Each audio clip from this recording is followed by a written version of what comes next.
south of the United States lies the Republic of Mexico. In recent years, many Americans have discovered that it's a delightful vacation land.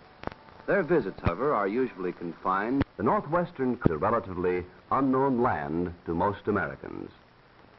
Northern Mexico is an arid semi-desert region, which is a continuation of our southwestern by the long, narrow peninsula, Baja California. Baja California means Lower California.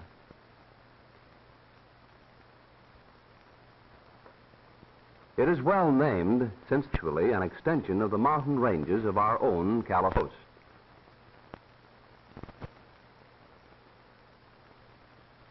It stretches for 750 miles south of the border as a rugged, barren desert country with little water or green grass. Most of the coastal towns have no roads at all. Their highway is the sea. The warm waters of the Pacific also provide excellent fishing grounds for tuna, swordfish, and yellowtail. The most important coastal town of Baja California is Ensenada, situated on Todos Santos Bay, approximately 60 miles south of the United States border. Ensenada is the metropolitan center for a large agricultural community, as well as the government administrative center for Baja California. The principal industrial establishment is the fish cannery on the waterfront. Fish for the cannery are supplied by the deep-sea fishing fleet, which makes the broad bay its home. American fishing boats also use this port as a base of operation. Mingled among the fishing boats are yachts, which belong to American visitors. The tourist trade is a major industry in Ensenada. Many tourists drive down to Ensenada from San Diego over a good highway, attracted by the foreign atmosphere and the smart shops which offer beautiful hand-woven wool blankets and fine Mexican silverwork.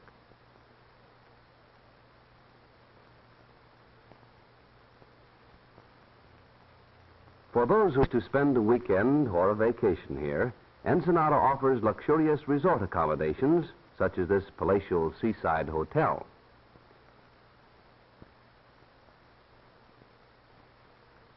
South of Ensenada are the mountains, waterless, rocky, and barren. Many of these mountains are rich in mineral deposits, including gold, silver, and copper, but the absence of water and the lack of transportation has prevented any extensive mining.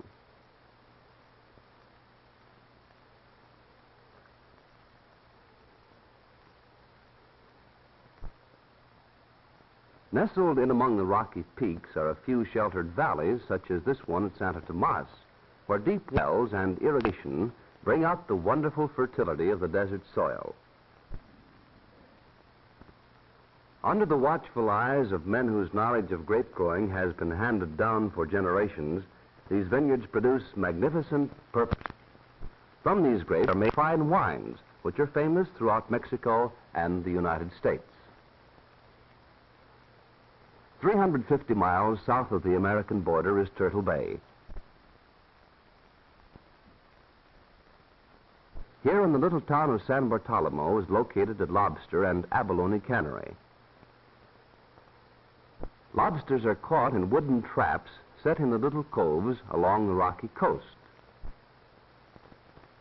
These lobsters, which are really a type of crayfish, are found along the entire coast of Baja California. Abalone fishermen find the large shellfish clinging to the rocks on the bottom of the bay. They're gathered by divers equipped with modern diving suits of rubber, fitted with a heavy metal helmet.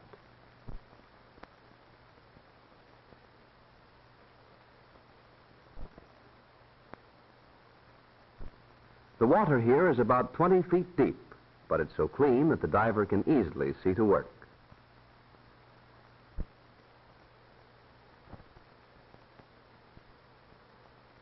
He is supplied with air through hoses that connect his helmet to a motor-driven air pump.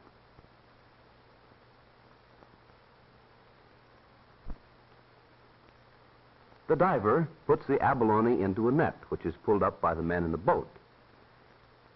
Each abalone furnishes a large piece of rich white meat. The insides of the shells are a beautiful iridescent color.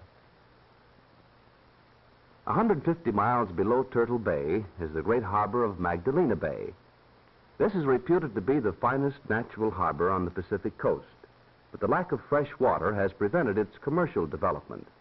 In fact, the single community on the bay is a tiny settlement on the eastern shore. The only fresh water in the area is found on one of the offshore islands. The local water carrier brings it from the island to the village in a small sailboat. Since the island is 20 miles away, he's able to make only one trip each day. The water, which is not too clean and has a peculiar taste, is transported in casks and old oil drums and sold to the townspeople for approximately 1 peso per cask. The people of the village make their living principally by fishing. The waters of Magdalena Bay are a famous commercial fishing ground, but the local fishermen usually fish from small boats or hand lines and catch only enough for themselves. Any fish which they do not need for themselves are dried and taken down the coast to be sold. Their homes are little wooden huts built on the beach, close to the water, without any of the conveniences which we consider as necessary.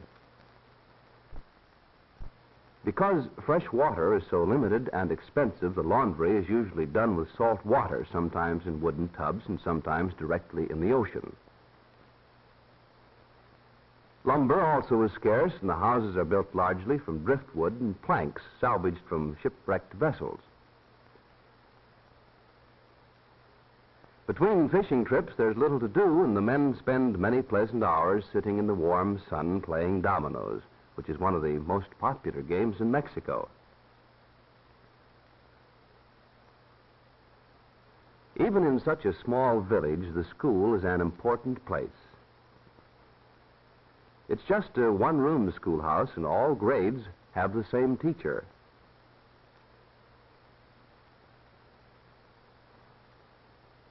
The teacher is a graduate of a special government school and has been trained to teach not only reading, writing, and arithmetic, but also health and hygiene, good citizenship, and group activities.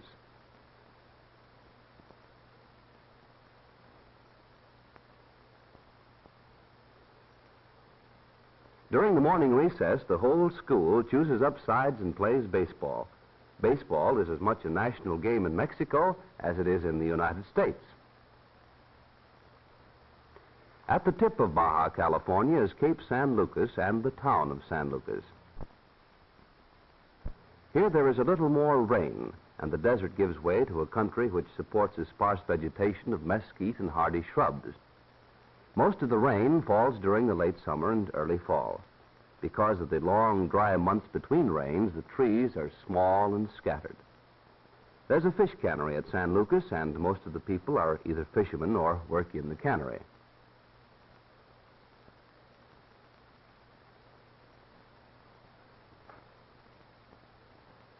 The post office is combined with the telegraph station. And here, the postmistress, who operates them both, also maintains a government weather station in the attractive garden behind her home. Cooking is done on wood-burning stoves, and the hunt for firewood is never-ending. This load will be sold in the market to those who do not have time to collect their own. One good customer for firewood is the village baker.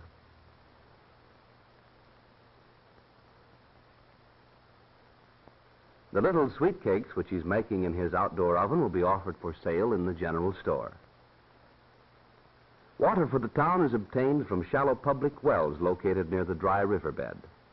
While these wells supply water all the year round, during the dry season the water in them becomes very low, and there is sufficient for only the most important needs.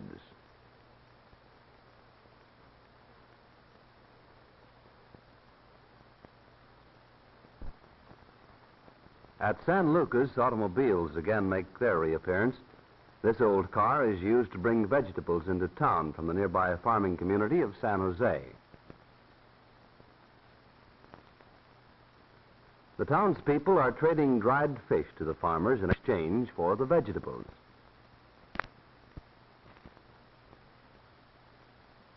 The sleepy little town marks the last of 700 miles of wild desert and empty beaches. For at Cape San Lucas, the peninsula of Baja California ends abruptly in tremendous cliffs, standing in majestic solitude, a fitting monument to a lonesome, forgotten land.